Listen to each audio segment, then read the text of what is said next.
Наполеон Бонапарт тамаша интеллектке, феноменальды жадыға және таңқаларлық тиімділікке ие тамаша қолбасшы және дипломат болды. Бүкіл бір дәуір оның атымен аталған және оның істері оның замандастарының көпшілігі үшін таң қалдырды. Оның әскери стратегиялары оқулықтарда және батыс елдеріндегі демократияның нормалары Наполеондық заңға негізделген Франция тарихында түсініксіз.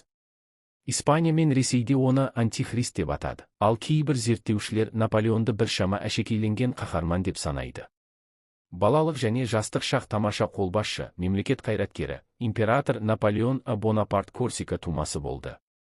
1769 жылы 15 тамызда Аячче қаласында кедей дворян отбасында дүниеге келген. Болашақ императордың ата-анасының 8 баласы болды. Әкесі Карло ди Буонапарт заңмен айналысқан, анасы Летизия не Ромалино, олардың ұлты корсикандықтар болған. Бонапарт атақты корсикандық фамилиясының тоскандық нұсқасы. Үйде сауат ашып, киелі тарихты оқытып, 6 жасында жекеменшік мектепке, 10 жасында Аутун колледжіне оқуға жіберіп, бала көп тұрмаған. Колледжден кейін Бриен әскери мектепте оқуын жалғастырады. 1784 жылы ол Парижге кірді. Әскери академия. Оқуды бітіргеннен кейін ол лейтенант шенін алды және 1785 жылдан бастап артиллерияда қызмет етті. Наполеон жас кезінде жалғыз өмір сүрді және әдебиет пен әскери істерге қызығушылық танытты. 1788 жылы Корсикада болған кезде ол қорғаныс бекіністерін дамытуға қатысты. Милицияны ұйымдастыру туралы баяндамамен және ол әдеби шығармаларды ең маңыздысы деп есептеп, осы салада атақты болуға үміттенді. Ол тарих, география, Еуропа елдерінің мемлекеттік кірістерінің көлемі туралы кітаптарды қызығушылықпен оқиды. Заңнама философиясы бойынша жұмыс істейді және Жан-Жак Руссо мен Аббе Райналдың идеяларына қызығушылық танытады. Ол Корсика тарихын, махаббат сұхбаты, беткіленген пайғамбар, Эссекс графы әңгімелерін жазып, күнделік жүргізеді. Жас Бонапарттың шығармалары, біреуін қоспағанда, қолжазбаларда қалды. Бұл шығармаларында автор Францияны Корсиканың құлшысы деп санап, өз отанына деген сүйіспеншілікті білдіреді. Наполеон Бонапарт француз революциясын ынтамен қарсы алып, 1792 жылы Якобиндер клубына қосылды. 1793 жылы Тулонды басып алу үшін британдықтарды жеңгеннен кейін оған бригадир генералы атағы берілді. Бұл оның өмірбаяндағы бетбұрыс нүктесіне айналады. Содан кейін тамаша әскери мансап басталады. 1795 жылы Наполеон корольдік көтерілісті тарату кезінде ерекшеленді. Содан кейін ол армияның қолбасшысы болып тағайындалды. Итальяндық науқан Наполеонның танымалдылығы сол кезде ерекше болды. Ол Париждің және отанның құтқарушысы болып саналды және олар оның жаңа ірі саяси күшін болжады. Барас Наполеонды қауіпті амбициялы адам ретінде Парижден кетіргісі келіп, оған Италия армиясының бас қолбасшысы қызметін ұсынады. Әсіресе Италиядағы соғыс жоспарын Бонапарттың өзі жасағандықтан. 1796 жылы 2 наурызда Наполеонның бұл тағайындалуы болды. 9-да оның Джозефина Бохарнайске үйленуі, ал 12-де ол итальяндық жорықтарға кетті. Армияға қолбасшылықты алған Бонапарт оны ең қиын қаржылық жағдайда тапты. Жалақы төленбеді, керек жараға келінбеді. Наполеон бұл мәселелерді ішінара шеше алды, бірақ ол оларды толығымен шешу үшін жаудың аумағына көшу және оның есебінен әскерді қамтамасыз етуді ұйымдастыру қажет екенін түсінді. Ол өзінің жедел жоспарын әрекет ету жылдамдығына және шоғырлануға негіздеді. Қоршау стратегиясын ұстанатын және сіздің әскерлеріңізді пропорционалды емес тартқан жауларға қарсы күштер. Наполеонның өзі, керісінше, оның бөлімшелері бір-бірінің күнделікті маршында болатын орталық ұстаным стратегиясын ұстанды. Одақтастарынан асып түскен ол шоғырланды.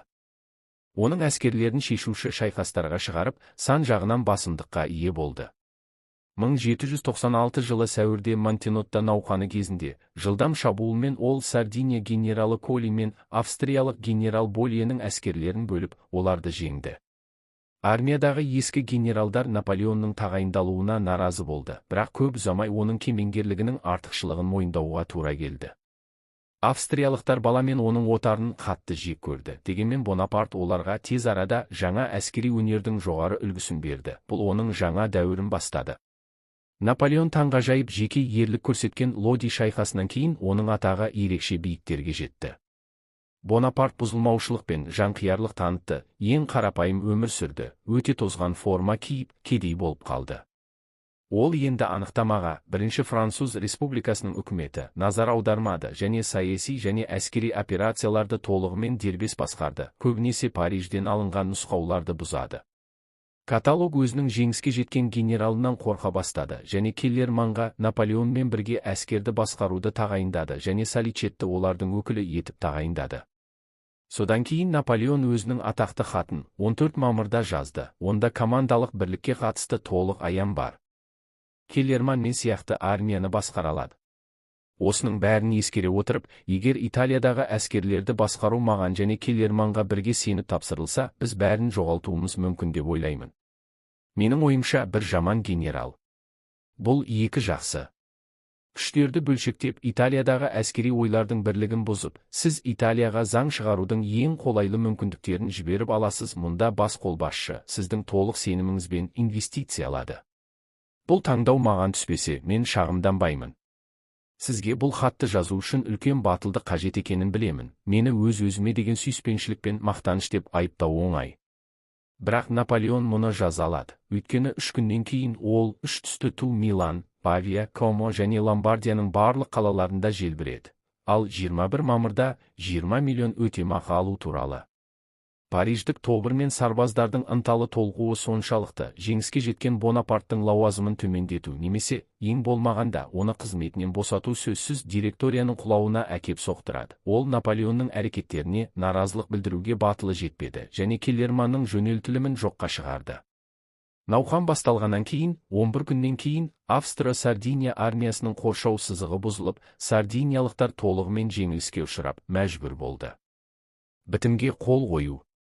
2 күндік демалыстан кейін Наполеон Ломбардияға көшті және 2 аптадан кейін ол алға жылжып, 1 айдан аз уақыт ішінде орталық Италияның көп бөлігін бағындырды. Вурмсер және Квазданович 2-16 күн Вурмсерге қарсы, 12 күн Альвинчиге қарсы, 4-13 күн қайтадан Альвинциге қарсы Мантуаны және Тироль мен Каринтия тау асуларын басып алумен аяқталды.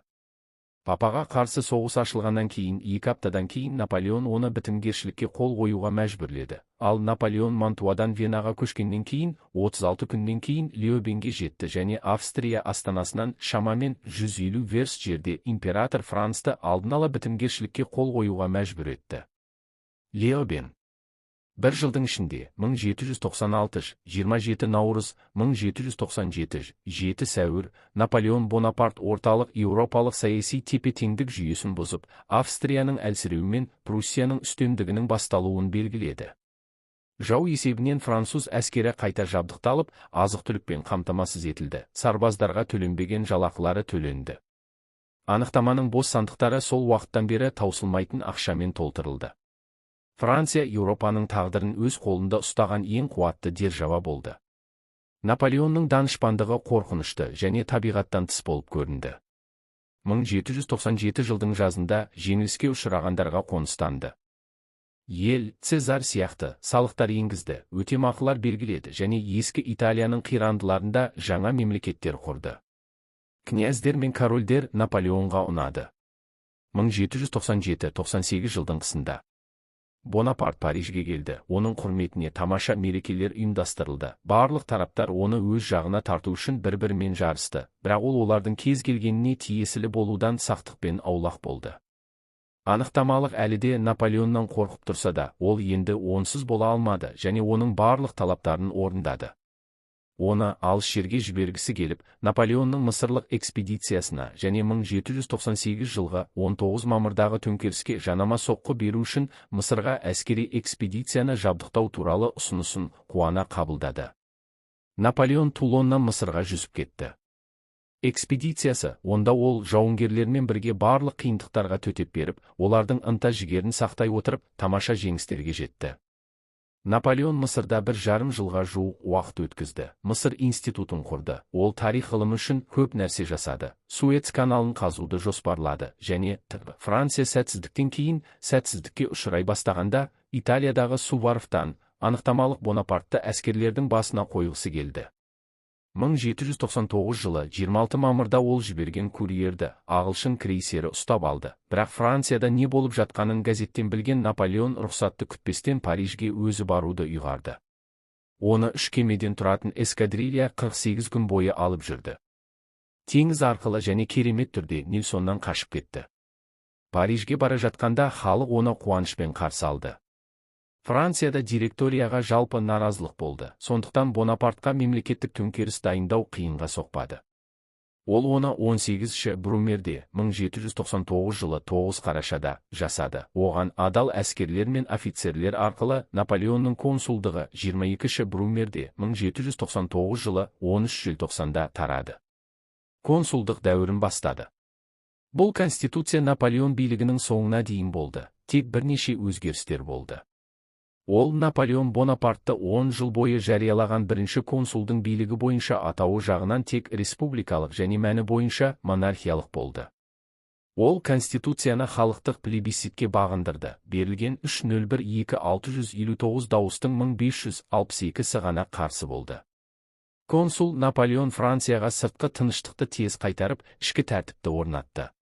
Өзін аямай, ол күн сайын кем дегенде 10-14 сағат бойы қызба жұмыс істеді және физикалық немесе психикалық шаршауды көрсетпеді. Алғашқы іскерлік кездесуден кейін Бонапарт туралы танымал шолу жұртшылық арасында тарады. Ол бәрін біледі, бәрін жасай алады және бәрін істегісі келеді. Ол небәрі 33 жаста еді, бірақ оның тәжірибесі шексіз еді. Наполеонның өзі, Unveiled Viceroy's Champs de Bataille, ұрыс даласында адам тез жетіледі деген. Әр нөмірге көптеген кітаптарды оқып, баяндамалар дайындады. Конвенция мүшелері құрастырған ескертулер. Кейде кездесу қарсаңында арнайы мамандарды шақырып алып, тақырыпты толық түсінгенше түні бойы дерлік қинайтын. Барлық ұлы адамдар сияқты Наполеон Бонапарт дарынды қызметкерлерді қалай таңдау керектігін білді. Консулдық дәуірінде ол қаржыны оңтайландырды, француз банкін құрды және мемлекеттік шығындарға қатаң бақылау енгізді. Ол министрлердің шығыстарын апта сайын қарап, олардың есептерін оқып отырды. Ол кезде Наполеон енгізген Францияның әкімшілік және сот құрылымы бір ғасырдан астам уақыт болды. Белгілі бір дәрежеде ол бүгінгі күнге дейін жалғасуда. Азаматтық заңдар кодексі, Наполеон кодексі 1804 қысқа мерзімде біткен алып жұмыс сол дәуірдегі құқықтық ойға орасан зор ықпал етті. Наполеон Бонапарт папамен конкордат жасасып, ол шіркеудің мемлекетке қатынасын және дін басылардың ұстанымын анықтады. Якобиндер кезінде қудаланған католик діні қалпына келтірілді, бірақ дін басылар зайырлы билікке қатаң бағынышты болды. Наполеон халыққа білім берудің үйлесімді жүйесін енгізді. Маршруттардың жетілдірілуімен және кедендік төлемдердің ретке келтірілуімен сауда өсті. Франция мен екінші коалиция арасындағы соғыс әлі де жалғасуда және Наполеон армиялардың бірінің басшысы бола отырып, 1800 жылы Альпі кесіп өтті. Ол Италиядағы жорықты Маренгідағы жеңіспен аяқтады. Бұл стратегиялық өнердің үлгісі болды. Луневиль бейбітшілігі 1801 ақпан бастамасы болды. Француздардың үстемдігі тек Италияда ғана емес, Германияда да болды. Бір жылдан кейін Англиямен бірге Амьен бейбітшілігі пайда болды. Франция тез арада монархияға айнала бастады. Тәжді алу үшін консул Наполеон қолын созуға мәжбүр болды. Бұған жол бермеуге тырысқан роялистер Бонапартқа қарсы қастандық жасауға кірісті. 1804 жылы наурызда қастандық ашылды, бірақ арандатушылар ұсталып атылды. Наполеонның императорлық шенін қабылдауы сол жылы Сенат Наполеон Бонапартқа император атағын берді. Плебисцит бұл шешімді мақұлдады және 1804 жылы 2 желтоқсанда Париждегі Нотр-Дам соборында Рим папасы Пиус салтанатты түрде майлады. Халық таңдаған патшалыққа. 1805 жылы наурызда Наполеон Миланда итальяндық тәжмен тәж киді. Нәтижесінде бұрынғы Италия республикасы Италия корольдігіне айналды. Әрбір жаңа жеңіс бақытты қолбасшыны ұлттардың тар шеңберімен байланысы жоқ кеңірек кәсіпорындарға еріксіз тартты. Франция оған тым жақын болып шықты. Наполеонның өзі, егер мен соғысуды тоқтатсам, мен өлемін деген. Қандай да бір белгісіз күші оны біртіндеп өсіп келе жатқан мақсаттарға жетуге бағыттады. Өзі тудырған қарсылық қысымынан өлгенше тоқтай алмады. Алайда содан кейін Наполеонның жұлдызы бата бастады. Еуропа елдерінде, әсіресе Испанияда ұлтшылдық идеялар пайда болды. Жаңа фактордың маңыздылығын және оны пайдалану қажеттілігін сонау 1805 жылы ағылшын премьер-министрі Питт атап көрсетті. 1809 жылы Наполеонның өзі Испанияда Англияға жеке соққы бермек болғанда, бірінші болып жаңа коалицияны ұсынды және Австрия найзағай ретінде қызмет етті. Мен Испанияға кірген кезде, Австрия маған соғыс жариялады. Егер ол бұл соғысты 4 айға кешіктірсе, мен Испаниядағы бизнесті аяқтаған болар едім. Оның империясы бұрынғыдан да кеңейді. 1810 жылы Испанияның бір бөлігі Францияға қосылды. Наполеонның қарамағында Италия, Иллирия, Ион аралдары, Рейн конфедерациясы, Гельветикалық республика, Бавария, Саксония, Вюртемберг, Дания және Норвегия болды. Пруссия мен Австрияда оған бағынды. Қолма-қол ақша көп болды. Наполеонның Ресейдегі жорығы осының бәрін пайдалана отырып, Наполеон континенттік жүйе арқылы Англияға қарсы күресті табанды түрде жалғастырды. 1811 жылы Ресей ақыры оны ұстанудан бас тартты және соғыстың басқа себептері жинақталғандықтан, Наполеон үлкен армиямен Ресейге көшіп, отан соғысы басталды. 1812 Испания тылда қаралмағандықтан, Наполеон 1809 жылға дейін қатаң ұстанған қағидаға қайшы, енді бірден екі мақсат көзделді. Осы уақытқа дейін Наполеонның келбетінде үлкен өзгеріс болды. Ол көп салмақ қосты, оның қимылдары өзінің сергектігін жоғалтты, кейде сезімталдықтың жоғарылау белгілерін көрсетті, бұл истерия белгілері ретінде түсіндірілді. Ұйқыны жою үшін күшті кофе ішу әдеті жүйке шабуылдарын тудырды. Тас ауруының белгілері пайда болды, ол тез дамыды. Дегенмен ол әлі де ерекше белсенділікпен физикалық шаршағандық танытқанымен, Наполеонның император және қолбасшы ретіндегі жеке тұлғасы барған сайын өзін сезіне бастады. Бірінші партия, егемен, әрқашан алдыңғы қатарда тұрды. Екіншісі, қолбасшы, жиі көмескіленетін. Сондықтан Бородинода ол соққыны аяқтау және жауды толық жеңу үшін резервті күзет пайдаланбады. Егер ол тек командир болып қалатын болса, солай істейтін еді. 1812 жылғы Бородино шайқасы және 1812 жылғы Бородино шайқасы мақалаларын қараңыз. Қысқаша, Ресейден шегінген кезде Наполеон енді ат үстінде отырмады. Кейде ол күймеге мініп жүретін, бірақ көбіне ұзын сусар тон киіп, қолына қалың қайың таяқ ұстатып, әлдебір табиғаттан тыс сабырлықпен жауынгерлер қатарында үн-түнсіз жүретін. 1813-1814 жылдардағы соғыс. Ресейден Парижге оралған соң 1813 жылы Еуропаның басым бөлігі Александра басшылығымен Францияға қарсы шыққанда, Наполеонның физикалық күші қайтадан жанданды. Бонапарттың мемлекет қайраткерлігін одан әрі шыңдай түсті. Мемлекеттік машина бірден ең жақсы тәртіпте болды. Жан-жақтан депутаттар келе бастады, үкімет берік болды. Наполеон болмаған кезде Мари Луиза үшін регентті құру жобасы қоғамдық пікірдің еш қарсылығына тап болған жоқ. Армия қайта жасақталғанда, Ресейдегі науқан кезінде халық тізімдері жоғалып кеткен. Наполеонның үлкен естелігі консул болған кезде, ол 1813 жылғы соғыста роталар мен эскадрильяларға дейін, олардың құрамының барлық мәліметтерін білді. 1814-6 коалиция, Наполеон бұрынғыдай тактикалық және стратегиялық өнердің кереметтерін көрсетті. Бірақ Лейпциг түбіндегі ұлттар шайқасында жаудың жағдайларымен сандық басымдылығымен басылып, шегінуге мәжбүр болды. Бұл ретте әрине Рейн штаттары одан алыстап кетті. Оны Парижде әлі де жақсы қарсы алды. Француздар бейбітшілікті қалады, бірақ құрметті. Наполеон арыстан сияқты 1814 жылы одақтастармен шайқасты. Оның жоспарларының батылдығы, қозғалыс жылдамдығы, таусылғаннан адамдар мен қаражат алу мүмкіндігі. Елі оның киінген және тым көп жұмыс істеген әскерлерінде шабыттандырған адалдығы, көрсеткен әскери өнердің өлмес үлгілері, мұның бәрі ерекше. Ланжерон былай деп жазды: Наполеон біздің қолбасшылар үшін қандай да бір қорқынышты болды. Ол оларға барлық жерде көрінді. Ол бәрімізді бір-бірден ұрды. Ол ренжігенше қандай да бір іс-қимыл жоспарын әзірлеуге әрең үлгерді.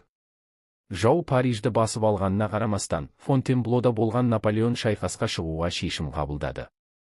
Күштерді есептеу дұрыс жасалды және табысқа жету мүмкіндігі болды.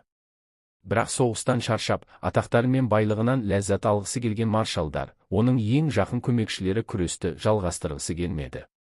Наполеонның жастайынан қарулас жолдасы Мармонт оған опасыздық жасап, өзін жауларының қолына берді. Ал Ни, Лефевр, Оудино және Макдональд оны тақтан бас тартуға қол қоюға мәжбүр етті. 1814, 6 сәуір. Таққа кетер алдында Наполеон Калинкурға былай деді: менің армиямда олар адалдықпен басқарады, осылайша тек төменгі шенділер мен әлі граф, герцог және князь атақтарын алмаған офицерлер ойнауға рұқсат етіледі. Мен бұл бұрынғы батырлардың барлығын армиядан қуып, жас, әлі де мінсіз ерлігі бар жастармен соғысты қайта бастауым керек еді. 12 сәуірге қараған түні Наполеон 1812 жылы дайындалған уды қабылдады, бірақ ол болмады. Жұмыс. Наполеон Эльбадағы әсерлі қоштасудан кейін. Фонтенбло күзетшісімен Наполеон оның иелігіне берілген Эльба аралына кетті. Ол бос жүре алмады, бірден жолдарды жөндеп, маңызды пункттерді нығайтып, 1600 адамнан тұратын тамаша отряд құрады. Ол 2 күнде айнала алатын микроскопиялық империясының өмірінің барлық егжей-тегжейлерімен танысты. Францияға қайтып оралған бурбондар ештеңе үйренбеді және ештеңені ұмытпады. Олар ашкөздікпен ескі тәртіпті енгізуге, ең бастысы революцияның әлеуметтік жетістіктерін жоюға кірісті. Наполеон офицерлері мен старшиналар өздеріне арналған орындарды босату үшін жаппай жұмыстан шығарылды. Генералдарға менсінбеушілік көрсетілді. Эмигранттарды басып алған жерлер үшін марапаттау туралы заң қабылданды. Елде наразылық орнады 1814 жылдың шілдесінде. Наполеонның қайтып оралуы туралы қауесет тарады, ал күзден бері олар мұны асыға күтті.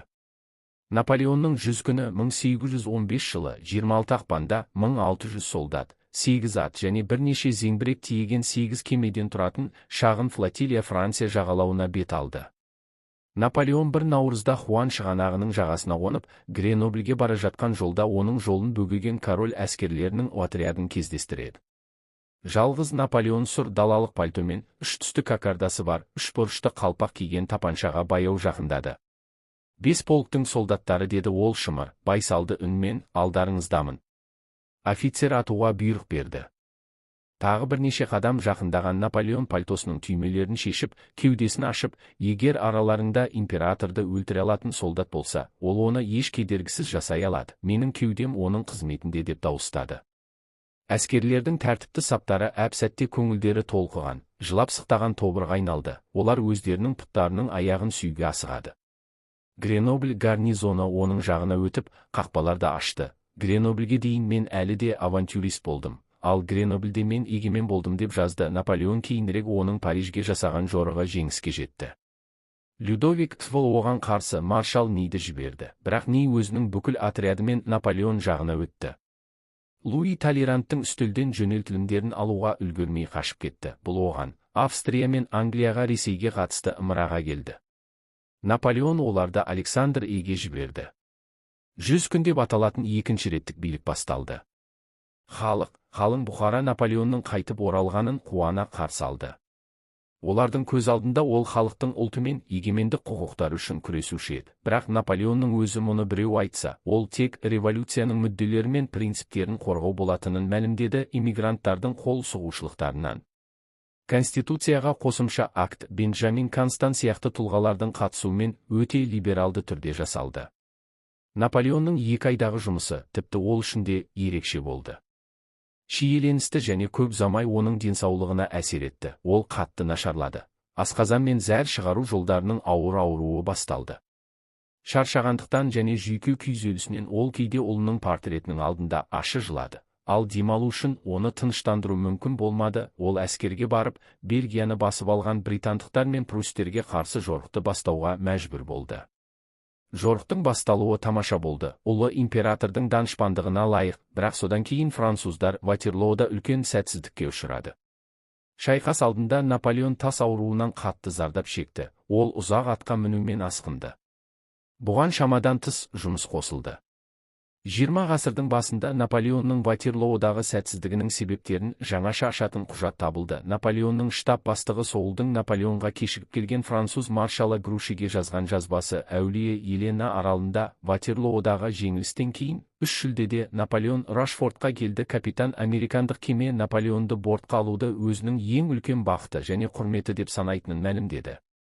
Ол кезде Америка құрама штаттарының туы оның жеке қауіпсіздігін қорғай алмады, ал Наполеон Англия ұлылығына бағынуды ұйғарып, бұл елдің қонақжайлылығын сол жерде жеке тұлға ретінде тұруға рұқсат беруді сұрады. Генерал Дюрок 15 шілдеде ол Беллерафон кемесінде толық құрметпен қабылданды. Бірақ содан кейін Африка мен Оңтүстік Американың арасындағы шалғайдағы Сент-Хеленс аралына жеткізілді. Онда оның түрме бастығы Гудсон Лоуның қадағалауы ұсақ тұтқындықпен сипатталды. Күндізгі уақытта күзетшілер Наполеонның үйінен 600 қадам қашықтықта тұрды, ал түнде олар үйдің өзіне жиналды. Мұнда Наполеон өзінің данышпандығымен жазылған естеліктері мен әскери жазбаларын жазды. Наполеон Бонапарттың жеке өмірі жас кезінен сүйіспеншілікке толы болды. Танымал пікірге қарамастан, Наполеонның бойы сол жылдардағы стандарттар бойынша орташа деңгейден жоғары болды. 168 см. Бұл қарама-қарсы жыныстың назарын аудара алмады. Репродукцияларда көрінетін еркектік ерекшеліктері мен позасы айналасындағы ханымдарды қызықтырды. Жас жігіт ұсыныс жасаған алғашқы ғашық 16 жасар Дезире Евгения Клара болды. Бірақ сол кезде оның Париждегі мансабы қарқынды дами бастады, ал Наполеон париждік әйелдердің сүйкімділігіне қарсы тұра алмады. Франция астанасында Бонапарт егде жастағы әйелдермен қарым-қатынаста болғанды жөн көрді. Наполеонның 1796 жылы болған жеке өміріндегі маңызды оқиға оның Жозефина Бохарнайспен үйленуі болды. Бонапарттың сүйіктісі одан 6 жас үлкен болып шықты. Ол аралдағы плантациялық отбасында дүниеге келген. Кариб теңізіндегі Мартиника 16 жасынан бастап Виконт Александр де Бохарниге үйленіп 2 бала туды. Үйленгеннен кейін 6 жылдан кейін ол күйеуімен ажырасып, бір кездері Парижде, содан кейін әкесінің үйінде тұрды. 1789 жылғы революциядан кейін ол қайтадан Францияға барды. Оны сол кезде жоғары саяси қызметте болған бұрынғы күйеуі қолдады. Бірақ 1794 жылы Виконт өлім жазасына кесілді, ал Жозефинаның өзі түрмеде біраз уақыт өткізді. Бір жылдан кейін керемет түрде бостандыққа қол жеткізген Жозефина әлі атақты болмаған Бонапартпен кездесті. Кейбір мәліметтерге сәйкес, олар танысу кезінде ол Францияның сол кездегі билеушісі Барраспен махаббатта болған, бірақ бұл оның Бонапартпен Жозефинаның үйлену тойында куәгер болуына кедергі болмады. Сонымен қатар, Баррас күйеу жігітке республиканың итальяндық армиясының қолбасшысы лауазымын берді. Ғашықтардың екеуі де Франциядан алыс жерде туылған, қиындықтарды бастан өткерген, екеуі де арманшыл болған. Үйлену тойынан кейін Наполеон итальяндық армияның позицияларына барды, ал Жозефина Парижде қалды. Италия жорығынан кейін Бонапарт Египетке жіберілді. Жозефина әлі де күйеуінің соңынан ерген жоқ, бірақ қызғаныштан зардап шеккен Наполеонның 20-дан 50-ге дейін ғашықтары болған. Заңсыз мұрагерлердің пайда болуына әкелген бірқатар істер. Олардың екеуі белгілі, Александр Колонна-Валевский және Чарльз Леон Колонна-Валевскийлер отбасы осы күнге дейін сақталған. Александрдың анасы поляк ақсүйегі Мария Валевскаяның қызы болған. Жозефина балалы бола алмады, сондықтан 1810 жылы Наполеон онымен ажырасты. Бастапқыда Бонапарт Романовтардың императорлық отбасымен туысқан болуды жоспарлады. Ол Анна Павловнаның қолын ағасы Александр Эден сұрады. Бірақ Ресей императоры патшалық емес қандас билеушімен туыс болғысы келмеді. Бұл келіспеушіліктер көп жағынан Франция мен Ресей арасындағы қарым-қатынастың салқындағанына әсер етті. Наполеон 1811 жылы мұрагерді дүниеге әкелген Австрия императорының қызы Мари Луизаға үйленеді. Бір қызығы, кейінірек француз императоры болған Наполеонның емес, Жозефинаның немересі. Оның ұрпақтары Дания, Бельгия, Норвегия, Швеция және Люксембургте билік жүргізді.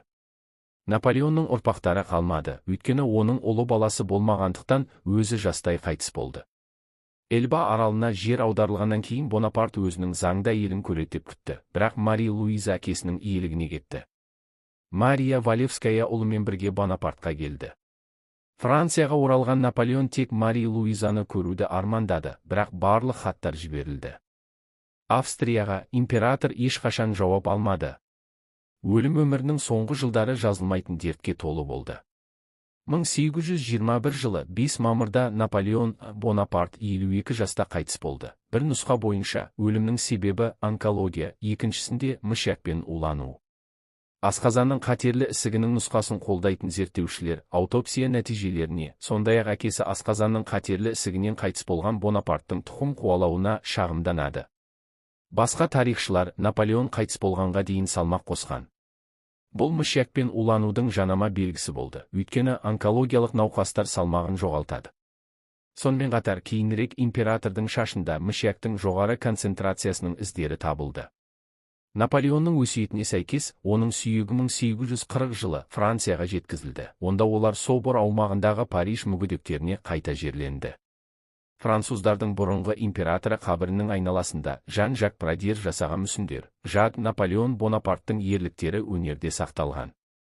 Олардың ішінде Людвиг ван Бетховеннің, Гектор Берлиоздың, Роберт Шуманның шығармалары, Федор Достоевскийдің, Лев Толстойдың, Редьярд Киплингтің әдеби шығармалары бар.